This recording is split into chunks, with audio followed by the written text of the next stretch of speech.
All right, everybody. We want to welcome you back to another episode of Off the Beaten Path. Y'all know me. For those of y'all who don't know, my name is Cush, and that's my ginger gnome brother right there, Breezy, aka Rob. And we have an amazing guest. I've been saying that a lot this season. I'm gonna let her introduce herself. Des, go ahead. Let the people know who you are and what you're Hey about. everybody, I'm Destiny Holman. I own Fab Firearms Academy in Conway, Arkansas. So we're a women's firearm school that teaches self-defense, and our target audience is women. Now we teach everybody, but if you look at our website and our marketing and our social media, it's all geared towards women. So that's our target audience, and we've been in business since 2020. Yes, because we celebrated our 5th year anniversary this year. And so Wow. far, I try to keep up with the running total, but it's like 14, close to 1,500 women that we've been able to train so far across 7 different states. And so we're just having fun doing this. It started as a business, but I'm not necessarily just in it to make money. I also host free classes for Domestic Violence Awareness Month and for women's shelters. And we just try to keep it open and affordable to the community altogether. Not all of our classes are paid events. I love that. I love that. And Wow, now yeah, she said a whole lot, lot, right? lot to unpack Yeah. there. That was Yeah, here. We Yeah. need a couple. We need a couple of those. yeah, definitely. So Des, I know we met a few years ago. I really love what you do and what you stand for, and more importantly, the who you do it for. Right? I've Mhm. always Breezy and I were really big on empowering women. So Yeah. when we first met, and I found out that you were not exclusively focused on women, but that's like your core It's demographic. 95%. Yeah, I was like, Almost exclusively, yeah. yeah, I was taken aback because that's super intentional, and I want to kind of not kind of, I absolutely want to dive into all of that. So I guess let's just start from the beginning. What got you started into firearms? Um, so there's a short story and then there's a long story. So the short story is I just turned 21 and I went and bought a gun because I could. So I was 21 years old and I went and did everything that day that I could finally do. So I bought a lottery ticket, which I think I technically could have done at 18, but my parents wouldn't let me. So I bought a lottery ticket and I spent like $5 on it and I won $100 or 200, something like that. So I was feeling lucky. I went and had my first margarita at a Mexican restaurant, and then I went and bought me a gun. So I didn't know what I was doing at the time, but I was like, I'm 21, I'm doing all the things. So fast forward, I had that gun, just that one gun, or I actually purchased two. So I purchased another one within that same year, but I had just those same two firearms for like a couple years, and I was a passive gun owner, what I would consider a passive gun owner. Right. So I didn't really carry. I just kept it at home, locked away for emergencies. I had no training really or anything like that, so I don't know what I was going to do in said emergency.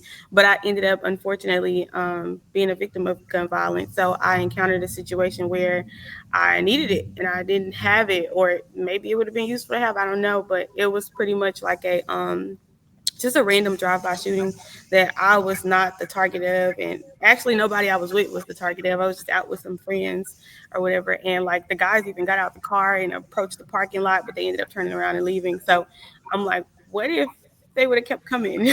And what if we all had to go just because we witnessed it, And I have a firearm, but it's at home.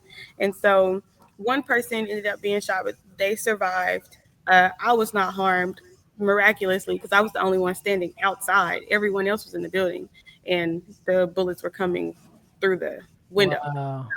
That was kind of just all God on my part, but Yep. that was the incident that kind of made me like, well, I could have defended myself if this went further than what they did, but my gun was at home, and like it's useless there. So Right. at that point, I think that was like 2017 or 2018. I started obsessively going to the gun range. Like, you know how some people become like victims of violence or something like that, and it kind of turns them completely away from firearms. Like, Yep. I had this, and I mean, it makes sense because people respond to trauma in all different kinds of ways. But some people, they're like, you know what, I had this ordeal with the gun. I'm over guns. I don't want to deal with guns. But for me, it was the opposite. It was like, well, all these bad people around here have firearms. The laws aren't stopping them from getting firearms, and I have them, but I don't know how to use it. What am I doing? Like, I'm not using my privilege. I'm not taking advantage of my rights. So I kind of just obsessively started going to the gun range, like literally like 3, 4 times a week, going Yeah. to the gun range. And I think that was just my way of like healing myself, like exposure therapy in a Yeah. way. So I got to the point where, I was pretty confident in my handling skills and pretty like I had gotten pretty good at it. So I started taking classes. The first 6 months I was just going to the range, like just trying to figure it out. But I wasn't figuring it out. So when I started taking classes is when it really started clicking and I got good at it really fast. So I started having friends and family, hey, can I go to the range with you? Can you show me how to do boom, boom, That's boom? And I'm dope. like, I have a job. I can't be at the range with y'all every weekend for free doing this. Like those are my rest days. And eventually I was just like, you know what? There's so much demand for it from even just like my immediate family and friends that I want to be equipped to teach them the right way. So I Right. started pursuing an instructor credential, and it wasn't to start a business. It was literally just so I can make sure that I'm teaching my loved ones the right way. And I started my social media account.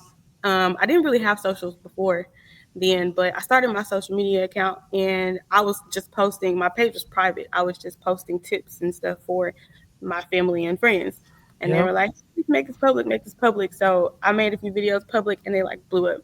So I didn't choose the content creator life. Yeah. Yeah. So now I have to keep up with it. And like I did an interview with Armed Atlas before, and Yep. he was like, "Well, That are what's your on there. method for creating content?" And I was like, "I don't have one. Like I literally just wing. I have an idea, I post it, and I go." But it's been like that since the beginning because that wasn't the goal. I was just trying to give people information. Yeah. But I mean, I'm glad that it did blow up because I've been able to reach, like thousands of women that, aren't in my geographical area that I may not have otherwise been able to reach. And Right. so, yeah, from there, it just only kept getting bigger and bigger and better. So here we are 5 years later, and I'm still teaching. So that's Praise God. Wow. You are spit. Hold on. Where's it? We need some heritage on here. We need to. yeah. I'm spitting over here. Hold on. Yeah, she done said a She few dropped things some that need some gems. DJ Dude, looks horns. like Yeah. we need a bunch of these real quick. Yeah, yeah, yeah. I know So you have questions, Kush. I have a very simple question because Yeah. I'd love to know what it was. What was the first firearm purchase you made? You said you did it. Do you remember what it was? Yes. I actually still have it. Well, actually, my cousin has it, so it's still in the family. Okay. But it was a PT 709 Taurus, and wow. so when I'm telling, it was like purple, like lavender or something like that, Yeah. purplish, pinkish. I don't know. But when I'm creating this content, I'm telling women like, hey, don't go buy aesthetics when you buy your first gun. Like, do your research, take classes, make sure it's a reliable firearm. It's from experience. It's not. I'm not being elitist. People like to say Yep. we're gun snobs or whatever. I'm not being elitist. It's literally from experience. My first gun was trash, and it was like $199. So Yeah. I just got it on a whim. I didn't know anything about guns, and that's a waste of money. Yeah. So yeah, But that it gun was also horrible. opened the door, which is beautiful, and everything's a lesson through Yeah. growth. So I love that. Yeah, I was when you said it, I was like, yeah, I wonder what she went and got. Because same Yes, and kind of then deal. my second one was a Ruger LCR. It was a revolver. Yeah, So I just wanted to have one of each, and I didn't Wait, really know about either at the time, but I were, wanted one. were So you carrying the revolver?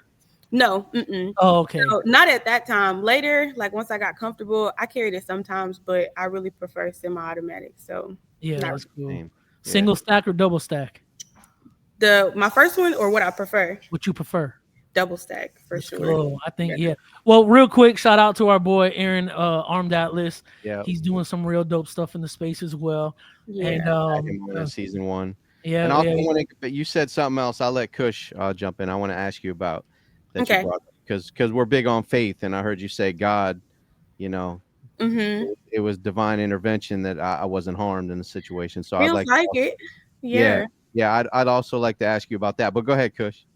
No, yeah, I was gonna say, because you rattled off a lot. That's what I always love about you.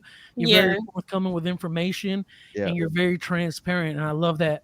Even now to this day, I mean, I think I shared a post from you the other day, on my personal Facebook page because Mm-hmm. it was about the importance of women training, and I think someone Right. recently in your area, a woman got hurt, Yes. and I saw a few of my my friends, my women friends, share it, and I don't think I think a lot of people as a whole, I think, are Mhm. reactive when it comes to some sort of act of violence or anything like that.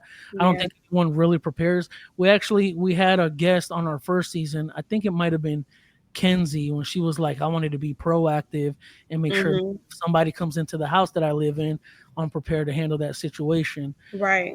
It's cool for you to have had the idea, I'm gonna buy this firearm, and Mhm. then when something happened, you were like, nah, it ain't enough for me just to own one. Exactly. I gotta train with it regularly and really get to know it.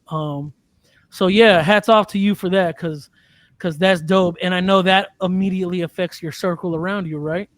Exactly. And like there are a lot of not necessarily instructors, but just people in the space who are well meaning, but they'll say things like you need to be proactive when it comes to your safety and like blah blah blah, which is good advice. But I mean, a lot of people don't really know what it's like to be a victim of a violent crime and then have to reactively learn self Yeah, defense. So Yeah. it's harder when you're reacting to something and you have that trauma and now you have this fear about this tool instilled Yeah. in you. It's harder to teach. And when I say that to people, it's not in a judgy way. Again, it's from experience because Yeah. I was that person. So I feel like not only am I female, not only am I a black female teaching other black females, but I have a relatability factor when it comes to experience as well. So yeah, it's easier for me to work with the women when they come to class and they're nervous. And like I had one woman come to class that she booked 7 private lessons with me and she could not shoot like fire one round until the seventh lesson. So wow, after like, and it was like a whole hour, hour and a half, we were just dry firing and picking up the gun and putting it down and loading the magazine with dummy rounds and then dry firing and then picking up the gun and putting it down. We did that for an hour, 7 times before was she that said because of her nerves? it was because of past trauma with firearms and she was really nervous about it. Oh, So, and a lot of instructors in the space or even like people's well-meaning boyfriends and husbands, they don't have patience for that. And I feel like that's why you need that Mm, that safer, relatable space in order to learn, especially if you've been traumatized in some way before you that's try. beautiful. Yeah, yeah, and I love that you mentioned because you're right. There, everyone has a different response to trauma, and that Hmm. you leaned into it. You know, you embraced it and used it as a tailwind to Yeah, drive you to get yeah. better and learn and to train. So I love that story. I feel And like for I didn't have a choice. It's And crazy. Yeah, for the listeners, all our male listeners, have some Hmm. patience with your ladies if you're yeah, taking them out to the range because man, we can quickly do some mansplaining stuff and it just Yeah, in our heads it might make sense, but right. in reality it's like your wife or your partner, whoever she is to you, may have tuned you out already just because of how you're saying it. So yeah, and I try not to bash the boyfriends and husbands. Like I make little jokes here and there, but I know that they're well-meaning because if they weren't, they wouldn't be trying to teach her in the first of place. course, But yeah. when you're Mm, it's like when you have a personal relationship with somebody, you're emotionally invested in the outcome. And so you start to get impatient and Mhm. disappointed and like, I know you can do this.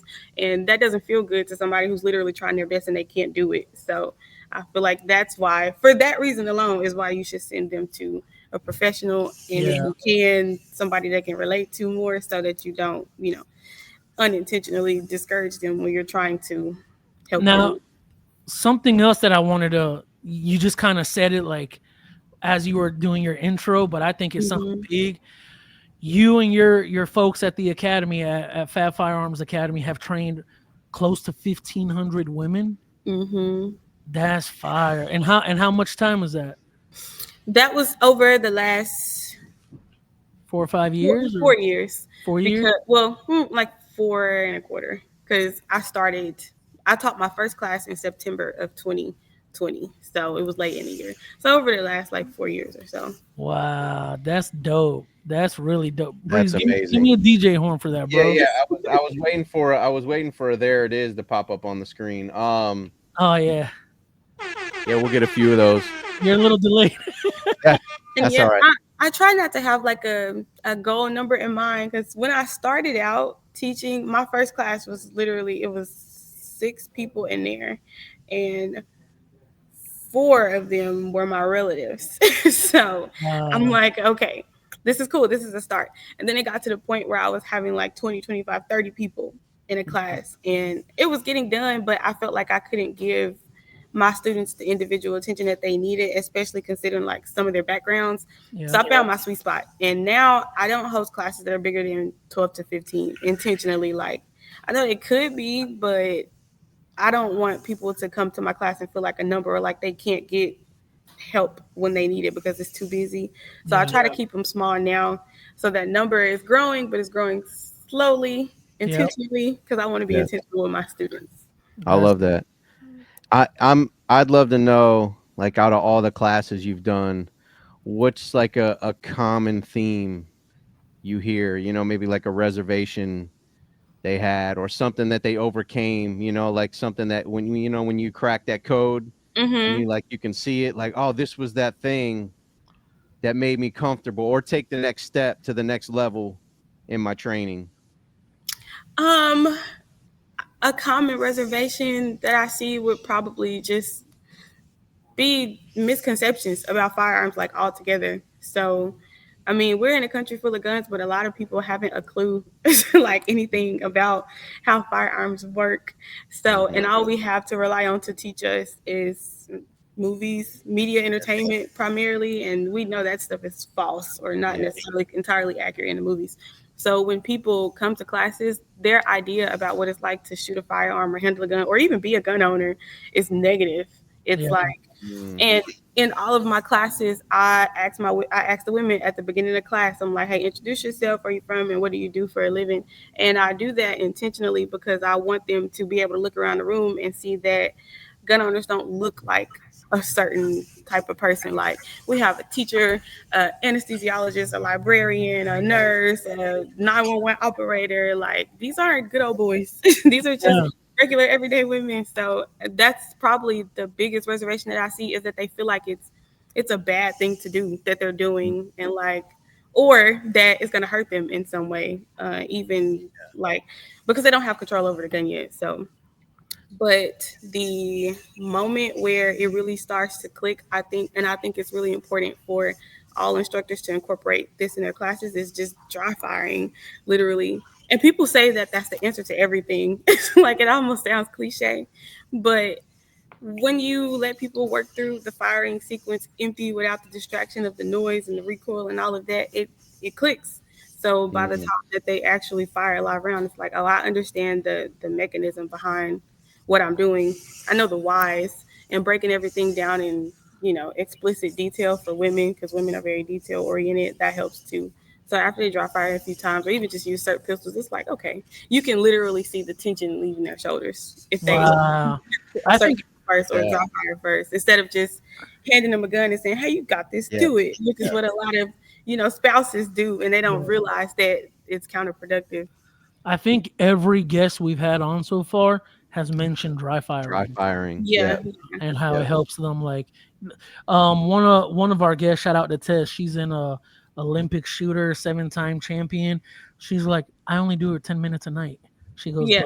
but like it's so important to what I do and how I do it that I think anything after 10 minutes is a little much, but Yeah. you don't realize how much it reinforces a good habit or a bad habit. Mm-hmm. So when Yeah. I hear all the ladies saying dry firing, dry firing, dry firing, it seems like Yeah. dry firing is what really helps It's just the people key. like Yeah. get to the next point. Go And ahead, that's Bree. all What I you could gonna do when I No, was no, that's speaking all with right. I'm them. just dropping. I'm supposed to be, every time she drops a gem. That's my. I'm just I a little mean, late on the gems. at this point, every time she says something, just ping. Yeah. Yeah. No, Yes, I love that insight. Yeah, it's amazing to and I for one, I mean, we had someone ask, we were doing a content shoot. Shout out our boy, our guy Gun Daddy, Firearm Pappy. He asked us what level we considered ourselves. uh-huh. Because we're around firearms enough, and fairly we said, intermediate, I would Mm-hmm. say. Yeah, We'd love to train more. We talk about it. We're comfortable with firearms, but dry firing is something I just don't do. So I Yeah. love to hear y'all talk about it, because it just, for whatever reason, I'm gonna show up to the range and load up and just start shooting. And I've heard several people say, "Yo, I don't even fire around for a minute. Like, I'm Yeah. making sure everything's cool, getting comfortable with me." And it's not like it's their first time shooting. There are also people that are on a higher level, so it just, I love for our listeners, for people watching, that almost everyone, like he said, on the season Yeah. is saying, "Yo, I dry fire. I'm It's not something comfortable you with have my to do for firearm." like hours and hours every day, even just 10 Right. minutes a day, or even just grabbing your fire. And I don't know about y'all, but like I have a habit of just like picking up my gun randomly and like just looking at it or just wanting Mhm. to hold it or whatever. Cause I don't know. I like Frankenstein my EDC, and so I like to look at it. It's pretty to me. But even if you just do that one time and pick it up and aim at the light switch, I mean, clear it first, Get but aim at the light switch or something right. and draw fire. You draw fire, even if you just press the trigger once or twice. So it doesn't, you don't have to overcomplicate it, but it's Mm. really just getting used to the mechanism so that you understand what you're doing right or wrong when it's live. Yeah, because I don't even dry fire. I think the only time we did dry fire is when we were at the studio, Breeze. We would say breach, breach, breach, and pretend people are running into the studio, and Breeze would take one part of the studio, and I'd take the other part, and so. But after that, I haven't really, and I'm gonna get into it because I've heard so many of y'all ladies say dry Yeah. fire as well. Because I would consider myself not intermediate, but I'm not advanced either. Like I know about anticipation and Hmm. like all that good stuff. And I know how to see it when I'm shooting, Yeah. but I firmly believe in there's always more to be learned. You Me know, too. Yeah. like can't Yeah. be the smartest on the range because then you just stop learning. You know what I'm saying? Exactly. So Yeah. like if I approach everything, like I'm always constantly, the one thing I'm really aware of is my grip and how I'm handling the firearm, because I want to make sure that I'm at least very consistent there. You know what I'm saying? But Consistent. That's a great word. That's yeah, me. I feel gun daddy's head. I tend to he literally held his head. knock my head, and That's I felt big old palm on my head to straighten it out one time. He's like, "Stop doing that." So, but it's just right, now yeah. it's not even. It gets to where it's not even. I'm not actively thinking about it. It's all muscle memory. Hold up, hold Exactly. up, Yeah. hold up. You know what I just realized? What's that? You ain't played what you're gonna supposed to be sampling. We're What y'all 20 minutes into the conversation. You ain't. It's been What, getting what's straight Sampling. that? out. He was like, and I do the and He- 5 and 4 and yeah. So I just play it. The night is so clear, okay, and there's a moon that's above. what you're gonna chop. Kiss That's the me, old record. Mary Wells. Who is that? Mary Mary Wells. Wells. Hold on. love. So tell me, baby, Oh, that's the part you're gonna take, ain't it? We'll see. We'll see where Ah. that goes. Wait, what are you using that for? I'm So gonna he chop that chops. beat Go right ahead, now. Breeze. See my little. Yeah, Mm-hmm. he'll Yeah. So chop that beat while we talk. I'm about typically. That's why he said we're 20 minutes. Wow, we're 23 minutes in. Typically, I'm like, hey, what's going on? Sorry, let me say what's up. Yeah. And then I jump over here. We do that 15 Yeah. minutes ago, and I'm over here messing with the beat. But that's all Now right. you gotta whip something up quick. Now I gotta. Yeah, stir the pot. Yeah, That's dope. It's cool that you Oh, can multitask and with do that that because I said, suck at multitasking. kinda. Sometimes I'll be off in the headphones in the Yeah. rabbit hole, but sometimes I'm trying to like pop in and but pop out. what's dope about him doing that, Des, is that he can make a beat pretty freaking fast. Yeah. That's one of the reasons why we decided off the beaten path, because it is the crossroad of faith, culture, and That's it. and Yeah. music. And Yeah. we used to own a recording studio, so I was like, bro, you got to show how quick you can do this. You know what I'm saying? And that's one of the reasons why we're asking you about your story and how you got into it, because for so Hmm. many of us, we do come from the city, or we are urban folks moving into the outdoors and gun Yeah. schools. Like we said last season, Breezy and I owned a recording studio. It was 1,500 square feet in the middle of the hood, and he was like, "Bro, you got a pistol?" I was like, "Yeah, of course." He's like, "You gonna carry it?" I was like, "Yeah." And he goes, "You got a license?" I was like, "I don't need a license." He goes, "Yeah, you do." I was like, "What?" He goes, "You need a license to carry a pistol." I was like, "No, I'll just keep it Yeah. tucked. If I need it, I need it." He's like, "Nah, bro." He goes, "You need a license," and he showed Now me how we to got do to it. get you together. Yeah. Well, so I always say shout out to my brother Breeze, because he helped put me on getting my concealed carry, and now Yeah. we don't need it in Florida, but we still keep them fresh and renewed, because Hmm. Because reciprocals. we can And walk with firearms at the shows. yeah, that too. We can buy a Uh, firearm and walk out. Right. yeah, that's So one of the. I don't know any other. I guess just to have it, it's nice in case you do get. I think it's still good to have, like, I mean, granted, I don't agree with any like Right. Say it. requirements that it has to be had, but I feel like people should just, have the wherewithal and the common sense to be like, I Yeah. mean, this is a daily tool. Why would I not want as much education as possible? So even as an instructor, I keep mine active. Same. And I'm not an instructor. I Yeah, just rather have it on me and have that peace of mind that if I'm somewhere in the South, I can say, hey, yeah, I do got a firearm Yeah, on and me. then reciprocity. So like you Exactly. yeah, said, not even just in Florida, but Yep. anywhere, Yep. yeah. Yep. So, anywhere that accepts your license. all right. So now we got up to. So, what made you want to start Fab Firearms? So when I was teaching my friends and family, and I went and got I forgot who just said it, but one of y'all just said something about like doing things the right way or Yeah. whatever. So even when I was just, informally teaching my family and friends, I'm like, I want to make sure that I'm teaching them the correct way. So I sought my instructor credentials just to, like challenge myself and make sure I'm doing everything correctly and make sure I'm able to teach, which they go over in all the classes. But when I got the credentials and after I taught my first class, which was like primarily family, it was like Yeah. I don't know, like the demand for that training just peaked. And it was during COVID. So it was like people were scared.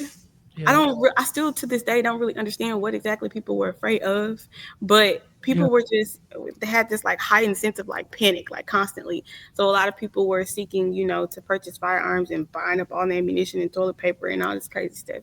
But I think that's the year that women became like the fastest growing group of new gun owners. So my demands literally skyrocketed, and I wasn't intending to make this like a long term venture in the beginning. It was just my hobby, and it's like I'm going to teach, my close friends and get paid to do it. So the business was born from that, but it just, That's dope. again, it chose me. Yeah. So I was not imagining it going to this height. So it just kind of worked out like that, and that's why I'm still in business. And you've have had some dope features, right? There's been some pretty massive media outlets who have featured Yeah, what you're doing. And yeah. speak I on the. did. I went to, so I did a event with Gun Owners of America Yeah. in Fort Worth. I believe it was Fort Worth, Texas, a couple years ago. All purple event, right? No, no, no. That was something different. Oh, So the All Purple event was something that I hosted here, and then we had like the news come out and cover it and all of that. But the Fort Worth event that I did with Gun Owners of America, they pretty much just asked me to come and like teach a group of women out there for their event, and it was like 40, 50 women in that class. I think that was the biggest class I taught so far, but not alone. It was like other female instructors there. But we had a really good time, and the Washington Post reported on that event, so fire. that was cool. I had a student, the New York Times reached out to me and asked me about, some of my students who had gotten into firearms during the pandemic.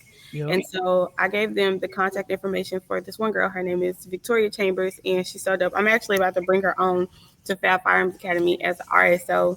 But since I met her in 2020 or 2021, one of them, but she's consistently comes to like every single class that I have. Like she's That's so dope. dedicated. And so when they asked me, I immediately thought of her because she was the person that, she came, she had reservations, but she came and she saw it through, and then she consistently kept up with her training. So the New York Times featured like a whole segment on Victoria and like some other people Wow. around the state, around the states. And then I had the recent Women's Insider, which that was just an email they sent me like, hey, we like to feature your business.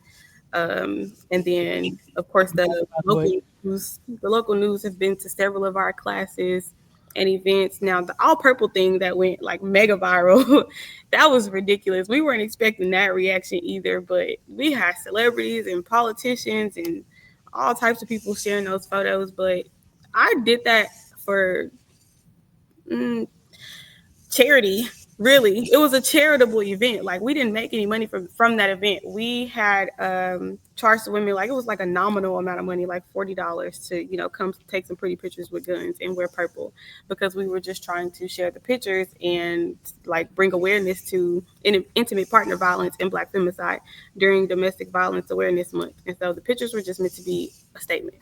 And the money that we raised, we donated to March for Black Women and Girls, which is a nonprofit organization here that highlights Black femicide. That's So dope.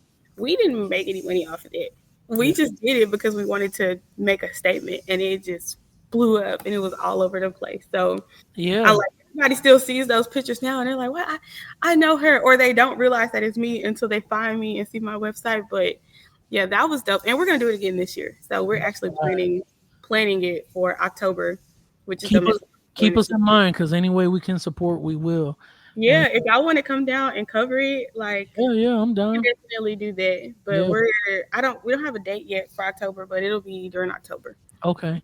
Yeah, because man, like that's one of the things I love about you is that you are really big on community, and Yeah. that's something me and Breezy are really big on. Is the way we positioned our business is to be the agency that is focused on community first. You know what I'm saying? Yeah.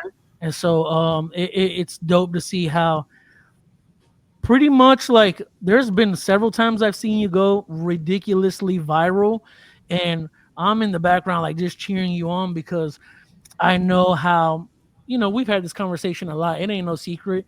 There's a lot of companies out here in the firearm space that just don't value one influencers the same way and others influencers of colors. You know what I'm saying? And so it's like any exposure or virality that y'all can get adds value to y'all and how much y'all are doing. And so I always see that. And when I do see it, I make sure I share it from our platforms or our social media manager shares it or Breezy will share it. So it's dope just to see you get your flowers through other media outlets, but also Yeah. just how your movement is growing because you said you travel, right? How many states have you Mhm. traveled to train people? 7. Wow, all in the South. 7 so far.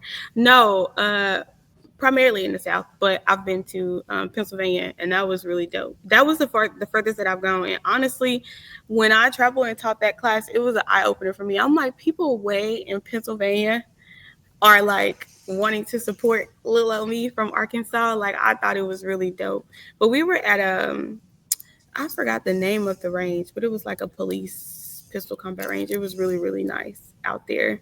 And I had a large group of women. We taught 2 classes that day, but that was probably one of my top 2 favorite travel courses. And then for some odd reason, I really don't know, but I have a huge following in South Carolina. So I've taught a Uh, few classes out there. It's like my second home. Like, I travel out there and teach a bunch because they always sell out. Like, there are a lot of women in South Carolina and North Carolina that support Fab Firearms Academy. I even considered it at one point. I was like, if I'm gonna move anywhere outside of my hometown, I'm probably gonna move to South Carolina. But then I changed my mind because I like it in Arkansas. But yeah. yeah, for some reason, that's like my, other than home, that's like my top state for as far as like support.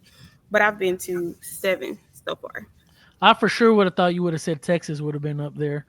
We're like, I haven't taught any like classes through my business in Texas. Whenever I've traveled to Texas to teach, it was usually I was hired by another organization, like Gun Owners of America. I yeah, taught yeah, 2 yeah. events out there in Texas for them. So we do got listeners. Last season did really good as far as growth is concerned, but I want to ask you a couple questions in reference to new firearm owners, specifically women. Right?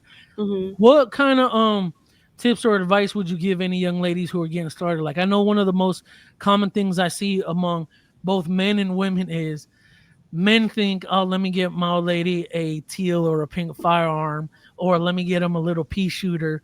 And I love seeing when you post on your socials, like, Yes. not get them what. So I'll let you answer it without me giving it away. But what would you say is a good firearm for beginners?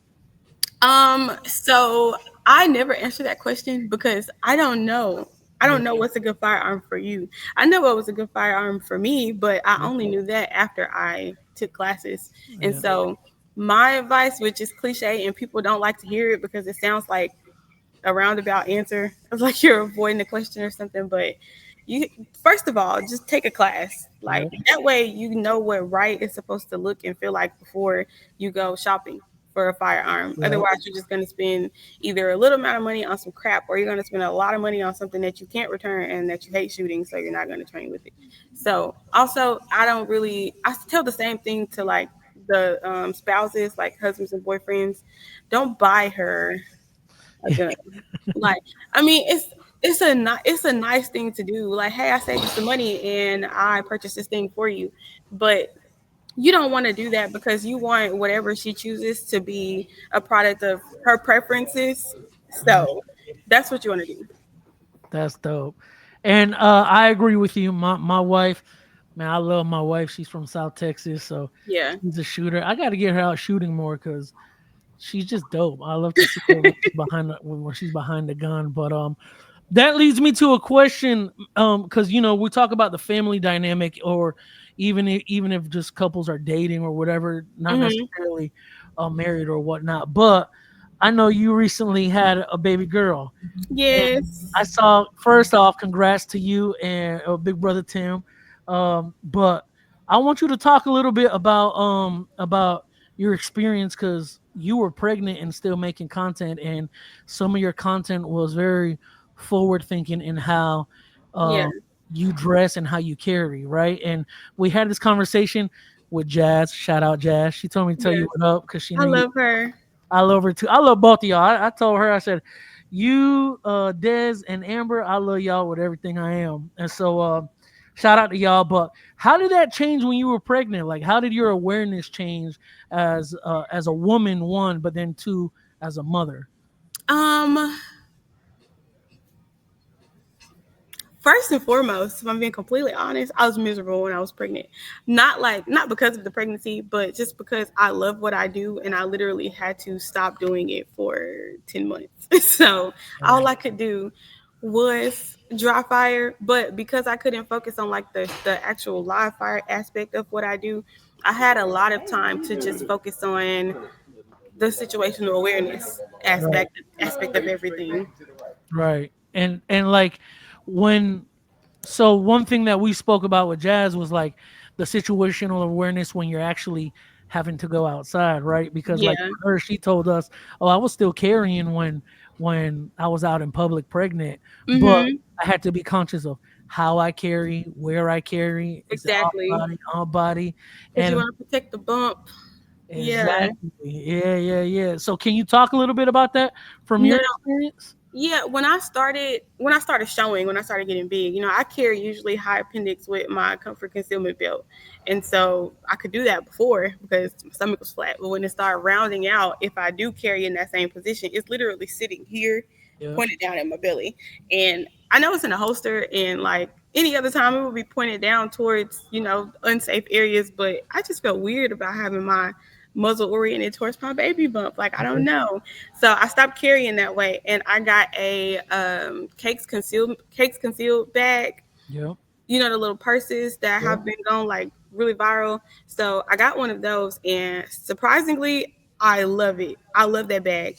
And I'm not really a fan of concealed carry purses and off body carrying, but the difference with that bag is that for one, it doesn't look super tactical and obvious. Like I've gotten, fanny packs and different things to try out, but if you are in the gun space at all, not even an instructor or even just like an enthusiast or whatever, you can spot those from a mile away. And I feel like the point of concealment is for it to be concealed Conceal.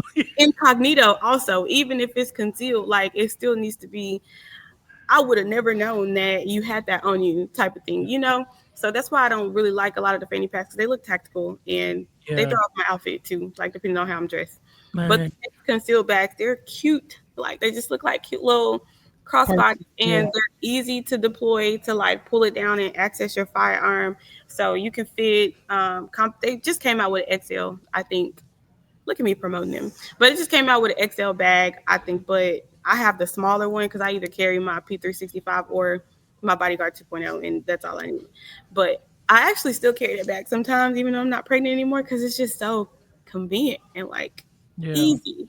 but I can finally carry the normal way again. But during pregnancy, yeah, off body carry was all I could do comfortably. Yeah, man. You know what? And I like what you said. Shout out to you for saying what I think most of us think about and Hmm. us say.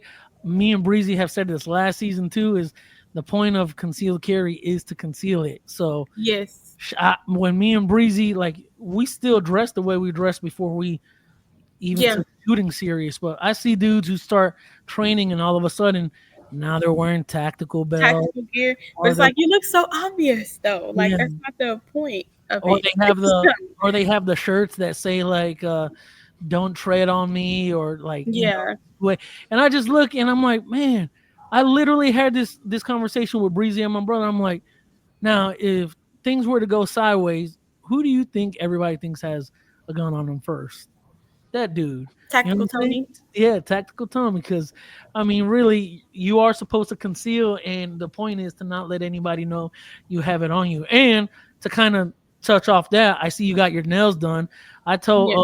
Jazz and Tess, one of our other guests, I love when ladies still keep their nails done and still get look feminine and have this energy to them because Yeah. just because you carry don't mean you can't be a lady. You know what I'm saying? Like, I feel like it's counterproductive to tell people that when they are trying to learn how to defend themselves, they have to literally change everything about right, themselves and their identity because that turns people off. Like, it's like, oh, you can't dress how you've always dressed. You gotta dress super tactical and wear a belt and pants every day as a woman. Like, who's realistically doing that? I yeah, mean, granted, when we go to work into the range, that's how we dress because it's secure. It yeah, makes sense. But just in everyday life, we're not dressing like that. We're not getting rid of our whole wardrobe and all of our right, dresses and stopping our beauty routines to be able to defend ourselves. We shouldn't have to. And fortunately, like during the pandemic, a lot of good stuff came out of the pandemic. But during the pandemic, when women started purchasing firearms more, a lot of companies started trying to appeal to their female audiences more. So you had like a surge of products that were designed with yeah, women in mind. So now, thankfully, we have options to keep our same style of dress and identity and still carry and be protected. So you don't really have an excuse. And I also just posted a video the other day, or maybe the day before yesterday. My days just run together now. But I was talking about, I had a student come to my class. She has some really long nails. And I recorded her intentionally because I know how like a lot of and I got a permission, but I know how like a lot of male instructors feel about women wearing nails. And I'm like, it's literally not that deep. Like, granted, if your nails are a certain length that you're not used to or whatever, or I mean, even if you are used to it, it can like deter you from handling a firearm properly. But period. you have to be able to just give the person the information that they came for and let them figure that out on their own. You can't have them walk in the classroom and be like, oh, you gotta cut the nails or you gotta go. Right. Like, Oh, she's trying to learn how to defend herself and you're literally turning her around at the door because of her nails. Like, yeah. Crazy. no, don't do that. Don't start mocking her, judging her, laughing at her, telling her she need to cut that before you do anything for her. Just give her the information that she paid for. Yeah. And so the more that she progresses on her journey and like figures out what guns she likes and how to actually the fundamentals of fire, how to actually shoot, she'll realize for herself, you know what, my nail is too long. It's getting in the way of me pressing the trigger. I can't Yeah. rack this all right because my nail is too long. Just educate people. She has to have that realization, like you said. And you know what? That's one of when me and Breezy go to these events, or anybody Yeah, on the team goes to these events, like in the space, we do see a lot of people tacked out. Me and yeah, Breezy, 90% of the time, are wearing our Air Forces yeah, or some sneakers, because I mean, we really ain't, what is it, tactical, I think is the expression. yeah. We ain't that. We ain't got like no Cool. Malinois dogs. Yeah, Yeah. we ain't, you know what I'm saying? I Like, like yeah, some of that tax stuff though, but yeah, that's not. We got yeah, I pistols on. mean, yeah, but I mean, what I'm saying is we don't walk around like that. Yeah. Like Yeah. day to day. I sure as hell I don't. feel like it's too obvious and it defeats the purpose of like being concealed. Like you can say that you're concealed carrying, yes, and you probably are, but your entire expression, how you're expressing yourself out in the world, screams gun owner. It's like Yeah, tactical. And so it really defeats the purpose of concealing. You might as well just open carry. You might as well. So mhm, I don't know. I'm not. I feel like people should just be able to stick That's a with their valid point. style, dress how they want, as long as it's efficient But Yeah. you can't just turn people around at the door and say, "Hey, you're not dressed efficiently. Your nails aren't efficiently. You need to change your clothes." Like, just let them learn from experience, and then if they want to change that about themselves and continue to pursue gun ownership, they will. And if they don't, they don't. That's cool. You can't force it on anybody. But maybe on the flip side of that, if you look like you just jumped out of the Call of Duty lobby, no one's gonna run up on you. You know what I'm saying? I don't know. Or you'll be the first to go. It's like, The Or they so, gotta Call of Duty step their lobby. game up. You know what I'm saying? They gotta. yeah. So Des, I know I asked you about what should a first time gun owner get as far as a firearm. Hmm. You said you kind of really don't have a response one way or the other. Just go Yeah. get comfortable and figure out what you like. Yes. Do you recommend a certain caliber? Um, I as far as like for self defense or just learning. Well, yeah, whatever, either or. Like if as you're as okay, someone goes to your class and says, "Man, I don't have a firearm. Is there a certain Mm, caliber I should own?" What would you say? So I stick with 9 millimeter, and I tell them that's just my personal preference. Because again, all of this stuff is subjective and based on your personal preference. Yep. So I let them know that, but it depends. So if I have a student who, like the lady I was telling you about before, that was just really anxious and nervous about even shooting one round, Yep. then I'll start them small, but only in those instances. So most of the time, I literally just take my students straight to 9 millimeter because I don't want them to. It's not like I'm trying to. I don't want to baby them. Like I don't want them to get mm, used to that and then be like, I love okay, I'm gonna baby. stick with this. Like, no, what you're gonna get used to is 9 millimeter. So from there, it's only easier. It's like Do you instead Yeah. of think it's starting small. oh sorry. Yeah. Do you think it's counterproductive to train with a firearm that you're not carrying? Um, Or like always try to train with the weapon you're gonna use on yourself, on your person, if it's self-defense? I don't want to say that counterproductive is the word, but you should train with the one that you're gonna Yeah. carry. But I Yeah. also don't see anything wrong with like just practicing with Letting various firearms to getting used to different platforms. So I would say it's 50-50, yeah. but I got to give a shout out. primarily be training with the gun that you carry because that's what you're gonna have. I got to give a shout out to our brother Spook. Remember Spook from the Studio Breeze? Yeah.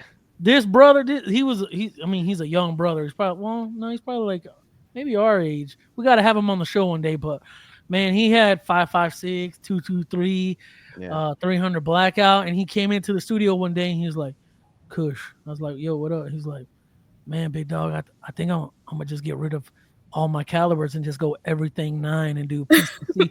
I was like, "What?" He goes, "Yeah, think about it. If everything goes sideways in the world, what's the most affordable caliber? 9 mil, and it's accessible. Everybody can get that. You ain't got to like order it and wait for it." And I was like, "Yeah, I think you might be right about that." So he actually sold all his ARs and went for Yeah, everything 9 mil. So yeah. We talked about that before, me and Tim, yeah, and we were talking about if it was like a end of the world situation and you could only take one gun or one caliber or whatever, what would you do? And I would take a 22. So really? yeah, because if you think about it, it's cheap. Yep, Like Wow. you can fit like 500 rounds in each pocket. yep, So in your pocket, so you're not gonna Right. run out of And you ammunition can still versus shoot a 9 millimeter. zombie in the forehead, you know? Yeah, Yeah. it's heavy to transport, and those skulls are already soft anyway. I mean, That's I would think because they're dead, but if you hit them in the right spot, then you're good to yeah. go. it. So I'm like, I would rather have 22. It's lightweight and easy to transport if I'm going to be What did on. Tim say? Because I'm same thing. Because I'm thinking like a Walking Dead type of situation where we're constantly on the move. Yeah, So who's gonna carry around big ammo cans, 9 millimeter everywhere they go when you yeah, can fit 1,000 rounds in your pockets with yeah. 22? So I that's have I have the idea like one long rifle and a pistol for everyone in my family. yeah, Because Yeah. then, like, I mean, but then the downside of that is, what if you have various ammo calibers, right? Like, what if this one's a 5.56, that one's a 300 black? Then it makes sense. Like Spook said, yo, just standardize everything and get yeah. rid of the ARs and just do PCCs and go 9 mil everything. Then when you have rounds for one, you have rounds for them all. That's Yeah, it. yeah. Breeze, what's up with that beat, bro? It's here. It's simmering. All It's, right, all right, all right. going. It's simmering right now. So I jumped out. I had the headphones on. Uh, originally when you were telling the story of how you were in the, there was a shooting that you were involved in. I heard you speak Mhm. about, for God intervened, and have you? I just wanted to ask, have you always been a woman of faith? Did that change your faith? Did it grow stronger after that incident with the shooting? And I wanted to know about that. I always have been. So I grew up in the church. Okay. I grew up going to church, and so that incident was kind of just like a reminder. It Yeah, wasn't a. I mean, it was a pivotal moment, but not a pivotal moment that like changed my faith or anything like that. I had always grown up in the church. Okay. that's cool. That's cool. So What's I don't know. Mary and I were over here, Mary Wells and I, and this thing, you never know when you start cooking. Sometimes it takes a left, it takes a right, it keeps going straight. But I don't know if y'all would have thought that I was gonna get this out of that we played at the beginning. So I'll let y'all hear this. But this is what I got. I, That's her I like how militant it sounds. That doesn't even sound like the same song. Uh, I switched it down like four. yeah, I like when it goes dark. So it's real happy song. I don't like happy music. So when the zombie apocalypse is popping off, I just get this going in the back of the truck. In the back of the truck when the zombie apocalypse is happening. It sounds totally different. Like you did all that while we were Yeah, talking. I'll show you the real quick. What's one of the hold on. Yeah, that's so here's